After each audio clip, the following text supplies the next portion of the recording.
The leaks and rumors are over. Google has finally launched the Pixel 7 and Pixel 7 Pro, dishing out all the details on specs, features, and how you can grab one for yourself. The question, though, is whether or not you think it's worth the upgrade. I'm C. Scott Brown from Android Authority, and I'm here to give you all the info you need on Google's latest. Let's start with the vanilla Pixel 7. Just like last year, the Pixel 7 is the cheaper of the two phones, offering a basic package at a relatively low price. Speaking of last year, hopefully you like the look of the Pixel 6 because the Pixel 7 doesn't change up the design formula too much. There are some notable differences, like this sleek aluminum camera bar taking the place of the black glass, and the phone's display and its bezels getting slimmed down ever so slightly. Other than that, it's the same basic design you either loved or hated from the Pixel 6. We'll throw some specs on the screen here for you, but spoiler alert, the specs haven't changed much from last year either. You've still got a 1080p display with a 90 Hz refresh rate, 8 GB of RAM, 128 GB of internal storage at the low end, and 256 GB at the high, and on and on. Even the rear camera hardware is exactly the same. There are more similarities on this spec sheet than there are differences this time around. Of course, there are some notable changes. First, the battery is a bit smaller, about 6% smaller actually. Obviously, that won't make too big of a difference in the long run, but smaller is still smaller. Another change is the selfie camera. It gets upgraded from an 8 megapixel wide lens to a 10.8 megapixel ultra wide lens, which should make it easier for you to take group selfies or selfies with tons of background space. Another big change is the addition of Face Unlock. This is the first Pixel to support Face Unlock since the Pixel 4 and Pixel 4 XL. However, unlike those older phones, the Pixel 7 cannot use Face Unlock as a secure biometric scan.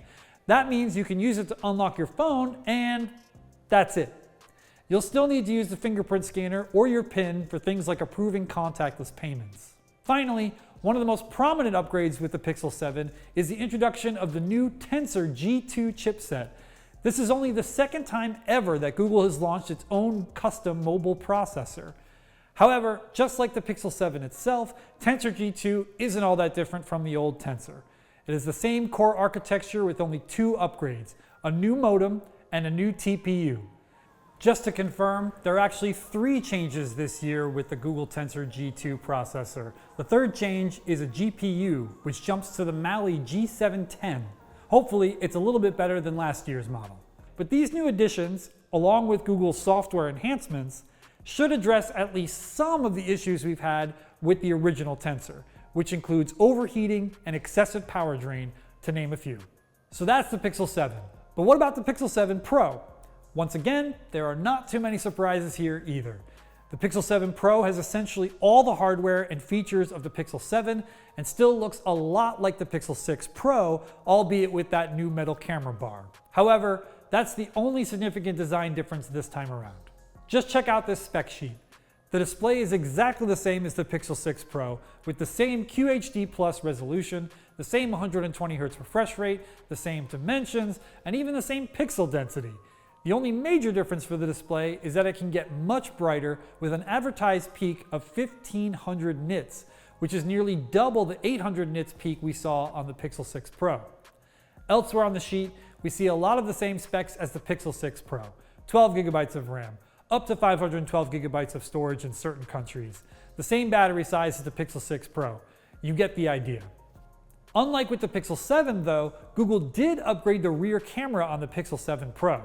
The 50 megapixel main sensor is the same as what we saw on the Pixel 6 and the Pixel 7, but the 12 megapixel ultra wide got a slight upgrade that gives it a wider field of view than any Pixel phone ever at 125.8 degrees. Meanwhile, the telephoto lens, which remember does not appear on the regular Pixel 7 at all, also saw a new jump in quality. Google spent a lot of time during the launch talking about the zoom capabilities of the Pixel 7 Pro, with it using the power of Tensor G2 to combine optical and digital elements to create what Google says is its best telephoto yet. We'll need to test that out for ourselves, but it seems like it could be a significant upgrade for you mobile photographers out there. Also, the Pixel 7 Pro is the only one of the two that is going to have macro mode, which is something that might be important for you. Finally, for our videographer friends, the Pixel 7 Pro is able to shoot 4K at 60 frames per second on all of its cameras. Yes, even the selfie camera. The regular Pixel 7 can do this too, but come on. If you want the best Pixel for shooting video, you're definitely going to want the Pro. So how much is one of these phones going to set you back? Well, we've got good news for you.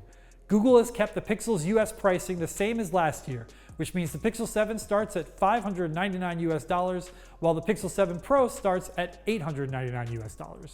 Another spot of good news is that the Pixel 7 series will be available in more countries, including India, where we haven't seen a flagship Pixel launch since the Pixel 3, which is crazy to even think about. The Pixel 7 and Pixel 7 Pro both come in Obsidian, which is a dark gray or even black, depending on how you look at it. Both phones also come in Snow, which is a soft white. The Pixel 7 has a unique color called Lemongrass, which is a pastel yellow with some shades of green, while the Pixel 7 Pro comes in a color called Hazel, which is like a grayish green. That's all we've got for you today, but be sure to let us know what you think about the Pixel 7 and Pixel 7 Pro in the comments below. We specifically want to know whether or not you think the Pixel 7 series is worth the upgrade, or if Google kept things too much the same this time around. Don't forget to like and subscribe, and we'll see you in the next video.